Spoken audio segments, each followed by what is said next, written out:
Paranoid Radio. Kiss. Keep it simple, stupid. Paranoid. Tell me, boy.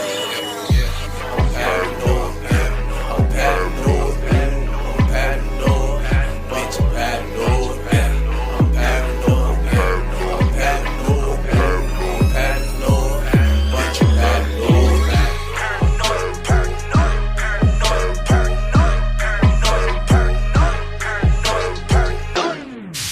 Ooh, testicles 1, 2, testicles. Mic check. What's up, big dog? How you doing? I'm doing good, everybody. Welcome back to Paranoid Radio Podcast, the best show with the best content for the best listeners. I am your humble host, Trebles Garcia, and joining me in 1 and 2 is the best co-host in the motherfucking planet. Wicked, big tank, salute. Salute, Big Daddy. How you doing? What's shaking today, big dog? It's shaking, dog. The beautiful fucking weather, great fucking news, interviews lined up for Big Daddy over here. You know, we got shit to He's do. blossoming from everywhere we can see. What the fuck are you trying to say, dog? Hey, I just got off the floor doing my push-ups. What did you do today? Did you do some push-ups or did you do some fucking sit-ups? Hey, fool, I don't know how the fuck you doing those push-ups, big dog, but instead of pushing in, fool, they're pushing out, Big Daddy. Fool, I'm gonna tell you something, dog. You're a bitch. You're a shit-talking degree master, and you're a fucking bitch. Hey, fool, all I'm saying is when I met you, you had B's, and now those bitches going to double D's, big dog. All right, fool. Pretty soon, sooner or later, I'm gonna take you to fucking Victoria's Secret to get you matched up, right? I got honey. I got my honey on deck like bees. No, that's not. That's no. All right, ladies and gentlemen, welcome back, everybody. I hope you guys enjoyed this amazing episode. It's another classic episode with the big homie, Big Tank. You know what's up. We have so much to talk to you about. But right before we do all of that, it's the mid-month report review from Flash. So, Flash, take it away.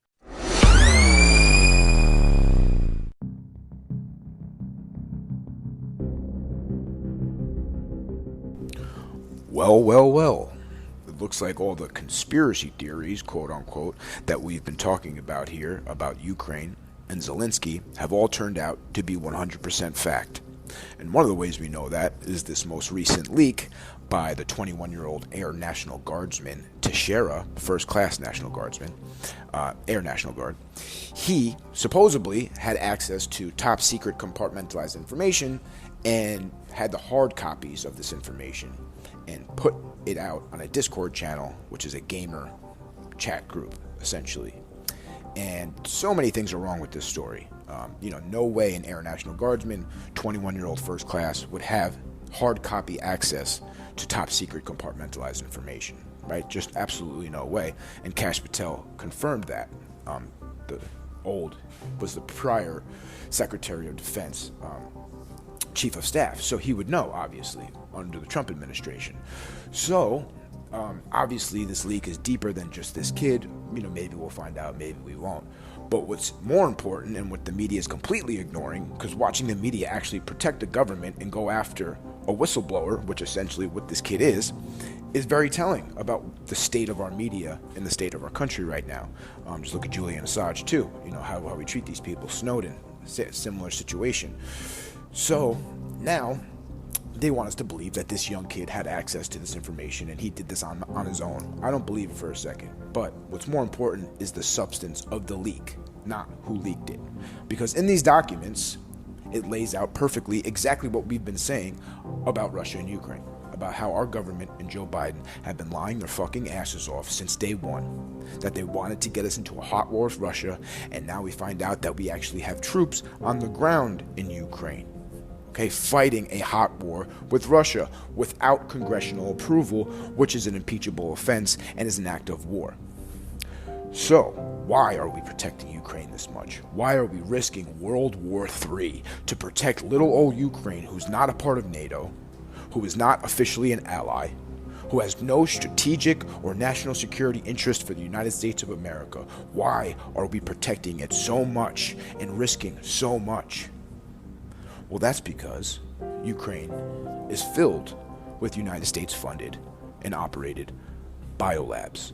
Now, this was admitted under oath by the Secretary of State Victoria Nuland is her name. She's not the Secretary of State. She works in the State Department. I think she's the Deputy Secretary.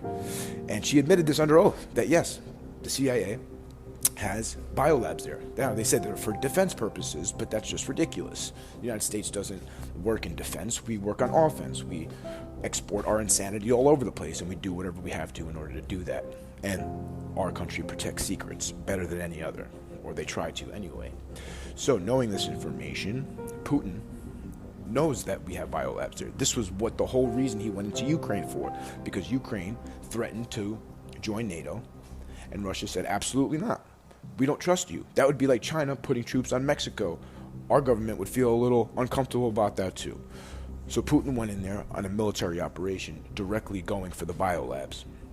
That's what sent our country going nuts, and the deep state in our country, because it is my firm belief that the deep state used Ukraine, and that's where COVID-19 was actually created, and maybe it was taken to Wuhan and released there just to blame it on China to distract from its true intentions.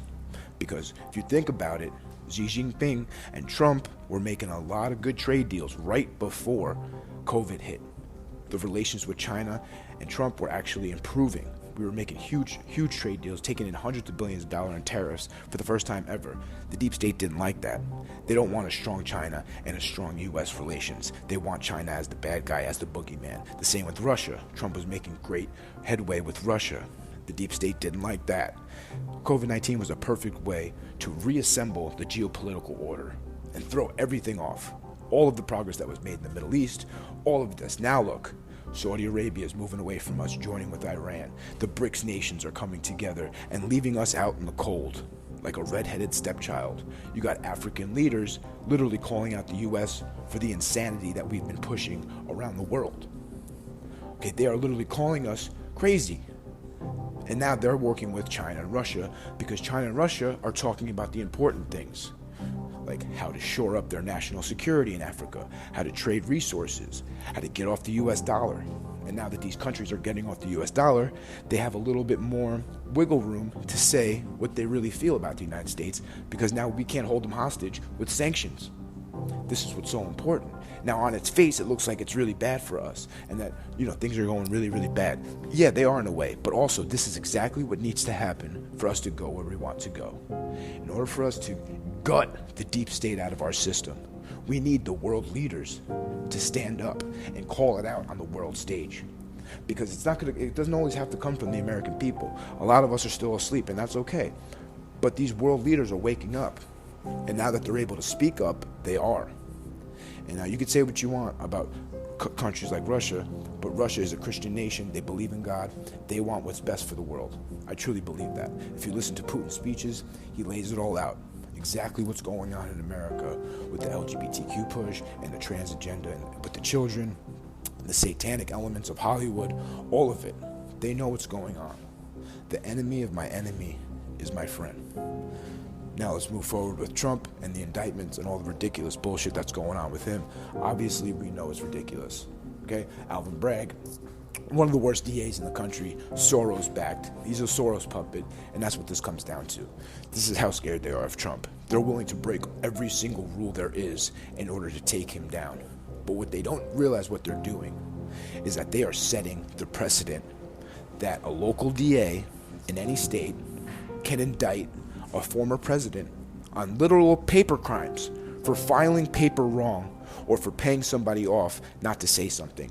That is how politics work. If that's the precedent we're going to set, whew, man.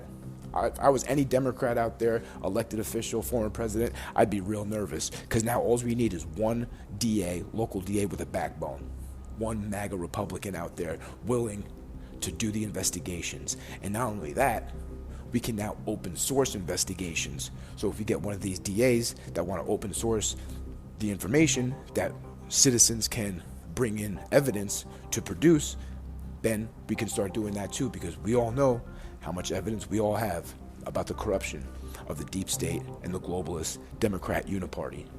So we're going to see where this goes. But patience, because it's going to work out. I truly believe there is a plan in place. And I truly believe that plan is being implemented. Now, that's not to say there's some ups and downs and things don't get thrown off course. Of course, we are fighting a system that has enslaved us for generations. It was never going to be easy. It was never going to be pretty. Patience is a virtue, but so is persistence. Godspeed.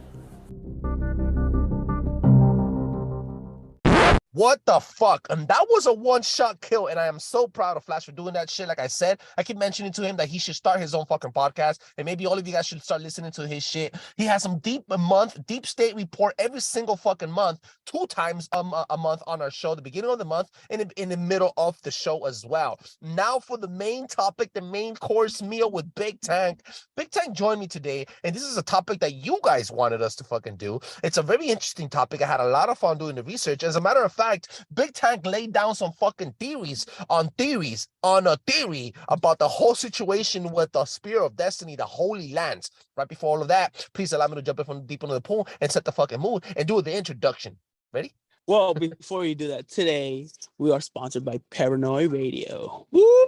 That's right. And guys, we have our longest running sponsor in the fucking house, the Cuñados Bullies. Cuñados Bullies is the fucking brand new, fresh off the fucking lot dog bully breeder. He has all types of fucking dogs. He got poodles, he got chihuahuas, he got Frenchies, he got the shittiest, and she got the ugliest, and sometimes the fucking funniest dogs in the fucking market today. Los Cuñados Bullies is found in San Gabriel Valley and founded in the city of El Monte, coming down straight from the hood with all the hood dogs for all you hood niggas. That is right. Make sure you stay together and listen to all the new updates on the new puppies and the dogs in heat from Los Cuñados Bullies all day, baby.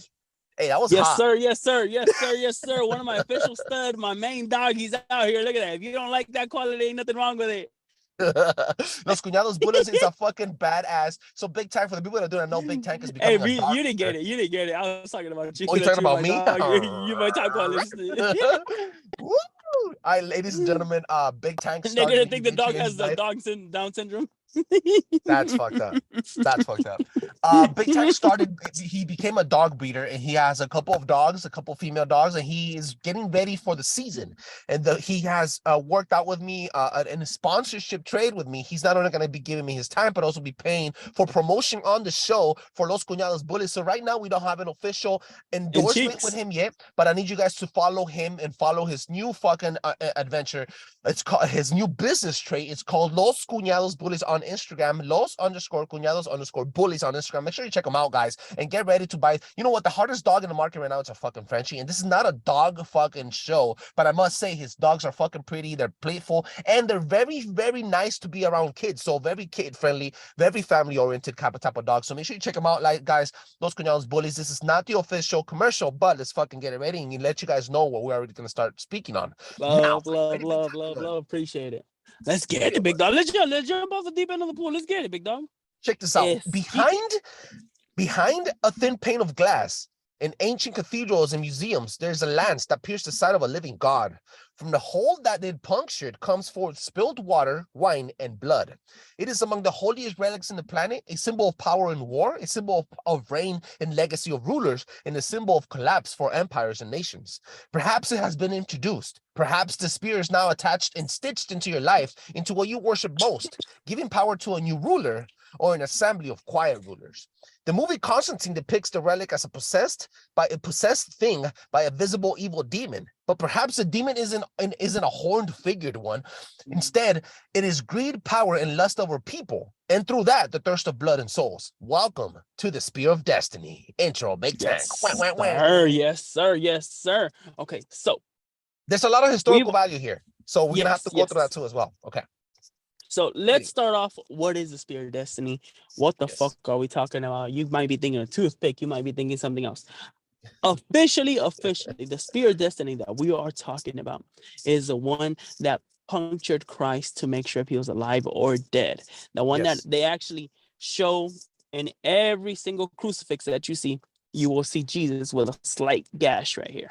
Yep. The only identifiable marking besides the bleeding from his head, they don't show anything else.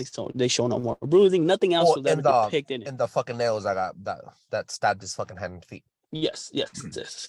Okay. So that's the exact one that we're talking about. And we're gonna dive it deep into everything, whether it be beliefs, whether it be theories, whether it be is showing through truth through movies per se. So without any further ado, let's jump right into it. So All right, dog. as we all know, Yeah, I know. Skitty. No, get it. The first owner, like you said, was the guy that speared God. His name is Longinus, the soldier that stabbed Jesus. Upon stabbing him, the blood dripped on the spear and it splashed on his face, curing his eye. Later on, he became a saint in the canon story of Jesus Christ. Think about that. Even the man that stabbed Jesus found redemption through sainthood. Fucking trip me the fuck out. And one of his broken eyes was healed because of the blood of Jesus Christ spilling on his face. Then the spear was found by the Jews in the Jewish revolt. I'm going to call them the Jewish crusades, let's just say, right? After the purge of Jerusalem by the Greco-Roman Empire in the early 100s to 300 AD, the already developed Catholic Church and the sole survivor, because the Catholic Church is the only survivor from the Jesus minority followers back then, right? Found the spear. Until Constantine came through with it. So Constantine, looking for the spear, Constantine found also the nails that pierced God's hands and feet. Okay, so Constantine said to have found all the relics. He built his crown off the fucking nails of the spear, and he built Constantinople, calling Constantinople the new capital of the Holy Catholic Roman Church. Hence, he formed a new influential power empire using the symbol formerly owned globally as power, which was the cross. That empire survived for 1,000 fucking years. Now, for the next 1,000 years, the Holy Lands was passed around through great wars and great power of Europe. Each German king and emperor broke pieces of the lance and then made lances off the pieces. The Armenian Empire had one. The Persians had one. Again, the Germans had one. Even the Russians had one. The French had one. So off the spear, allegedly, they broke little pieces, and off the nails, they broke little pieces and made new weapons off them. Given the fact that now they're being passed around a lot of holy relics and also fake ones. Yes, 1,010%. There's been countless people that have said they have owned it at one point or another. What did they do to them, bro? Okay, so as far as we know, let's actually dive deep why it's so special, or possibilities why it could be so special. A lot of people have said that it's special because it was engraved with the blood of Jesus when he got punctured, which is what gave it that basically great power that it holds. I'm gonna give you guys another theory before we dive into that. There is a belief, as we all know, when Christianity was taken over, it was definitely fighting with a lot of I guess you could say other religions. I'm not gonna dive too deep into it, but a lot of other exactly Muslim, Jews, and even pagans at that point. There was still a lot of pagans going on, especially in Egypt. I mean, we saw the downfall of it. So you have to wonder what exactly is the real origin of it. Could it just been a normal spear that just got indulged in the blood of Christ? Or is there something even more special about it? So one theory that I was bouncing on with Trebles that I happen to find is we all know the god of war is Ares. That's something that has been countless depicted throughout Norse mythology, throughout Greek mythology. There's only been very few actually holding that title, holding the title of the god of war. When we think of war, what do we think? We think of two swords clashing. That's the main depiction. Two swords clashing back and forth. So Ares has never officially been depicted with a sword. He's always held his javelin, his lance. That's always been his main thing. So as we all know, the devil was, according to the Bible, the devil Lucifer which was an angel sent down. That he was banished down to the underground, quote unquote. You could also, in a way, say Hades. Not to say that it's all connected. You really have to dive deep and believe into this if you're going to go down this rabbit hole.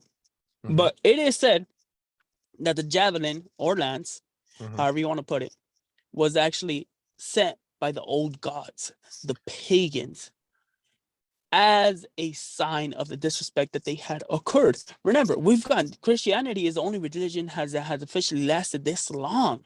So you're saying before the lance existed before Jesus Christ, which it did because it stabbed Jesus, right? But you're talking about ages before Jesus Christ, generations and generations through civilization to civilization. So you're saying that the fucking lance has a deeper meaning. It's not just this thing that stabbed God, but it was also something that was used before. It's been a relic before. It's been a power relic since a long time.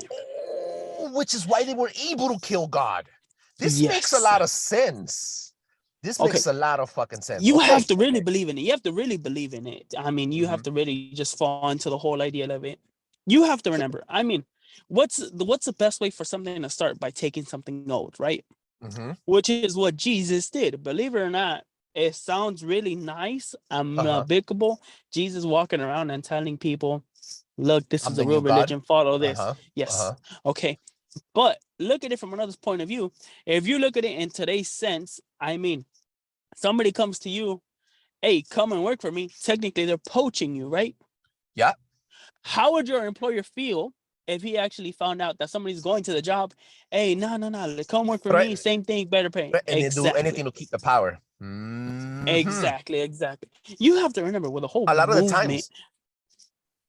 of the times, the way they keep their power is by reforming the power, kind of like how the Catholic Church reformed their power, because they lost their power after the Crusades and they fucking killed the Knights Templar. So they reformed, and then now you have all these new reformed doctrines under the umbrella of Christianism. So that's the only way they were able to maintain power. So what you're saying is the fucking lance probably was a lance. It probably was a fucking shield back then. But the point is, it was reformed and reused to retransform humanity in belief. Wow, that's deep. That's fucking deep. So go for it. You have to remember that, and I'll use a popular movie today. Remember, there are certain weapons for certain individuals. Look at the Avengers. Okay. When Thor needs a new hammer, when he needs a new weapon, he went to Jotunheim to build a new god Thor killing machine. Okay. They aren't interested into everybody. If not, everybody would have one. Right? He has to make certain things for the guy. The giant has to make certain things for certain people, certain different ways, and everything. So, could it be impossible that maybe a lot of things that we're searching for are just the same thing? For example, just revamped. Let's use the Holy Grail. Let's use the Holy Grail. If it truly is a cup, or depending on the Da Vinci, however you want to think about it. But can you imagine the cup being broken down and coincidentally being melted into certain artifacts? That's what happened. I don't know if you've seen the movie Jack and the Giant Beanstalk. The most human one, I think, is 2014 when it came out. The guy from Warm Bodies comes out. It was a ring that controlled, a human ring that controlled the giants. Whoever wore the ring would control the giant city, the giants, right? The fucking civilization, the fucking people, the people giant. So the ring was so huge, by the time he got to him, it was the size of a fucking crown. So he wore it into a crown. Later down in that movie, the ring gets depicted as a crown that the British monarchs wore. I mean, the English monarchs wore right before the uniting of the kingdom. And now it's in a fucking behind a pane of glass in a fucking museum as a relic, as a crown. But people see it as a crown when originally it was a ring that controlled giants. You know what? So, go for it. No. So I like the way you're putting. I like the way you're putting that out, because a lot of things can't just be put out. I mean, who's to know that the presidential buttons, or even the cuffs, they're all relics. Wow. Who's to say they're not? The little American flag pin that every president wears? Exactly. I mean, who's to say it's not? Who's to say, or shit, I mean, I'll give you a better one. Who's to say that the nuke key or something can't be a piece of relic? A relic to control higher power. You know what? Now that you're saying about controlling other power, I'm gonna go back into the historical value points, and I'm gonna bring some more facts onto this, because I like to bring historical facts. I did a lot of historical deep dives on this shit.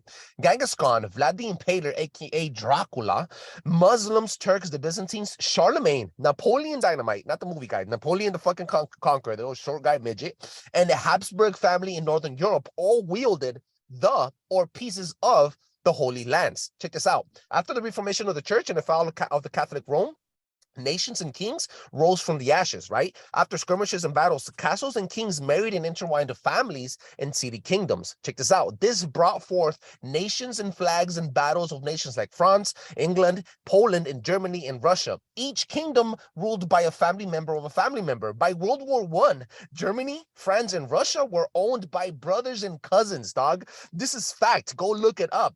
I believe it. Each of them had a family house. I don't know if you've seen John Wick. There's family houses that have like deep crests and shit. Each of the family house had their own family crest, royal treasury, knighted warriors, battle hardened guards, castles, mansions, manors, dukes, lords, secret societies, cults, magic, and holy relics. See what I'm saying, right? Enter Hitler. Remember, the emperor that fucking founded the name Germany for the German Empire was Charles III. After that, the First Reich, the Second Reich came in, and then the Third Reich. In 1938, Hitler claimed the power for himself, and then he annexed Austria. So he was an extreme fanatic of Charles, extreme fanatic of the emperors before him that were also part family members to him for the First and Second Reich. By the time Hitler brought up the Third Reich, he did something that no other emperor in any other civilization had ever done to a level. Every emperor did this, but not to the level that he did it, because none of them had the power he had. Hitler had Heinrich Himmler. Heinrich Himmler is a fucking world-renowned SS fucking soldier, fucking officer. He founded the Ahnenerbe. So the Ahnenerbe is a registered study group for primordial intellectual history. He owned, think about this, Hitler owned 3/4 of the world's landmass through the Axis powers, right? Japan, Italy, and everything else. Japan had Asia, he had Germany, and in parts of Africa. He had 3/4 of the world power, bro, and South America. Then Hitler had access to the best archaeologists, the best European scientists, Asian forests, temples, researchers, and resources to conduct a worldwide relic hunt. He was obsessed with holding the jewels of God, aka the relics, rather than winning the war with Russia. His biggest opponent at that point was Russia.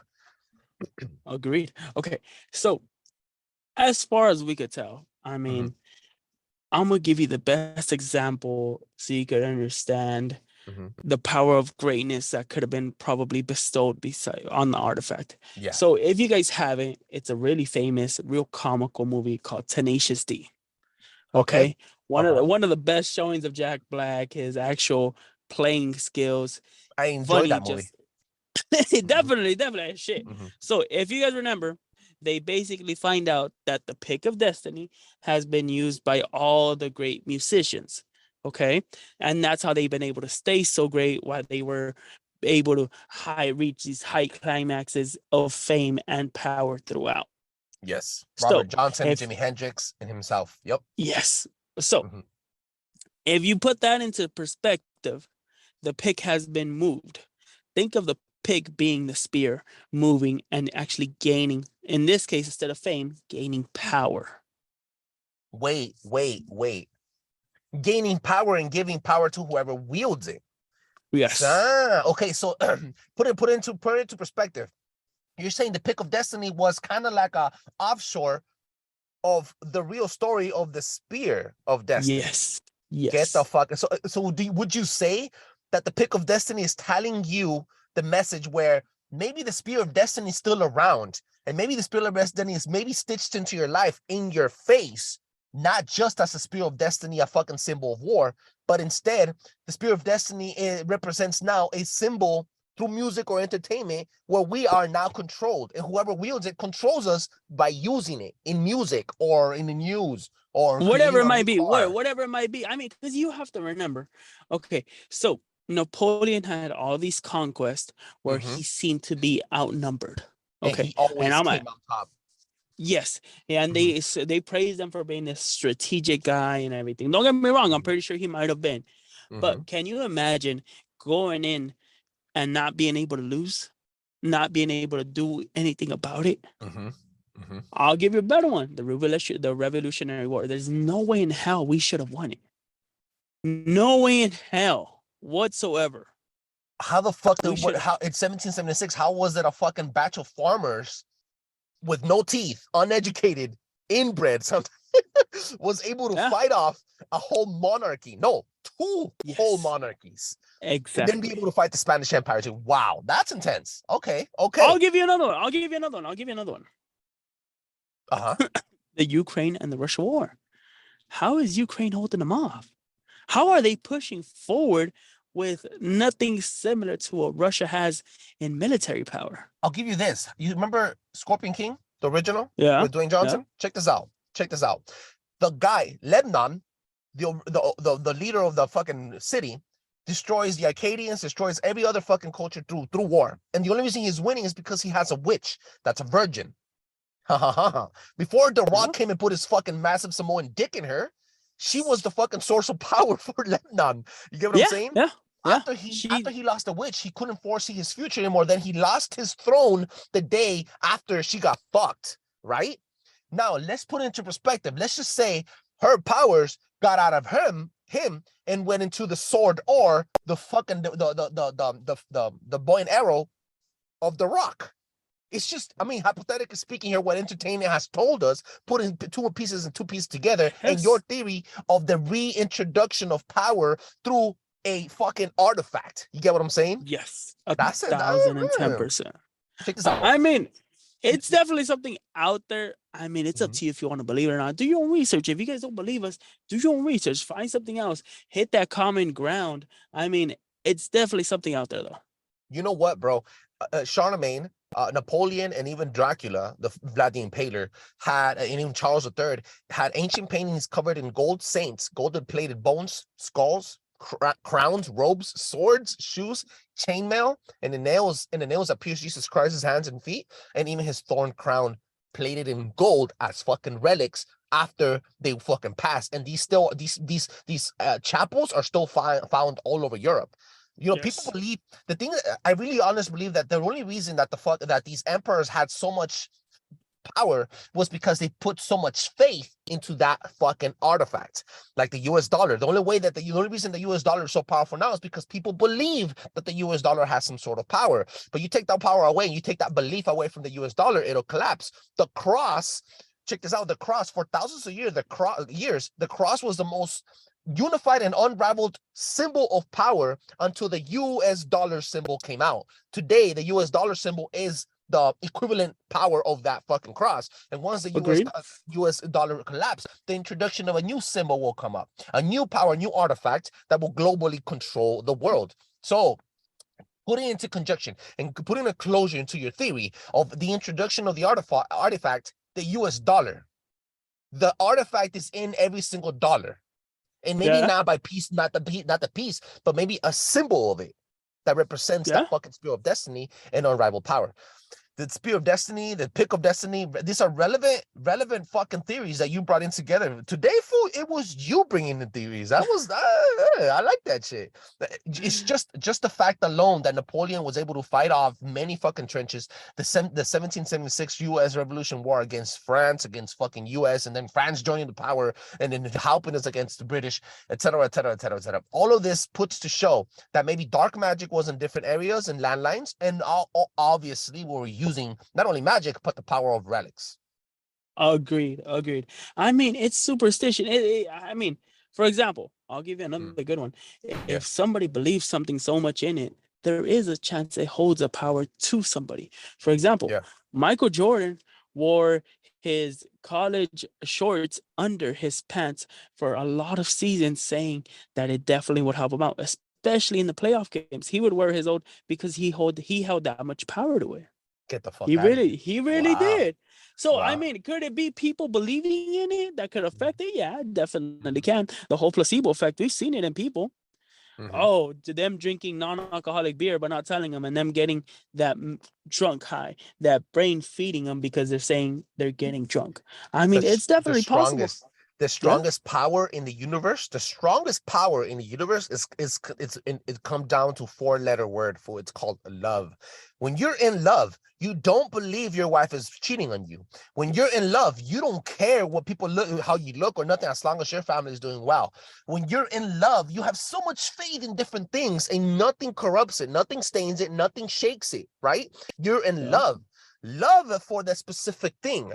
So the love for, I want to say, let's just say the love for freedom or the love for a specific relic or a specific entity will make people do unfathomable things.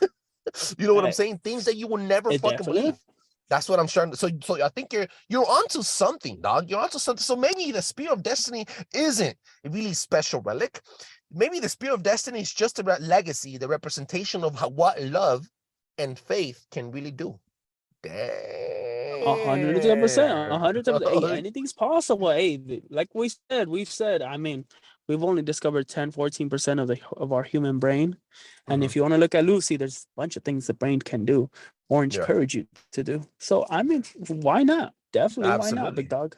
This is the Spear of Destiny, ladies and gentlemen. We brought historical facts, theorizing, just like a classic Paranoid Radio podcast shows. You wanted this fucking show, and if we missed any facts, please DM us. Let us know. I'm already expecting a couple people, Rico, the homies, letting us know, like, yo, you forgot to talk about this shit. We'll fucking keep reminding us, and we'll bring it up on the next fucking episode. Shout outs to Rico. Shout outs to all our fucking main, to V Beauty, and everybody's fucking show holding it up for us. Fucking always. She just had a birthday this weekend. She had a birthday last weekend. She had her birthday, so massive birthday shout out to V Beauty. She's part of the show, part of our fucking friend circle, and also one of our biggest supporters. Thank you so much, everybody, for being here. Big Tank, let them know where they can find you. Cuñados Bullies. You guys know that.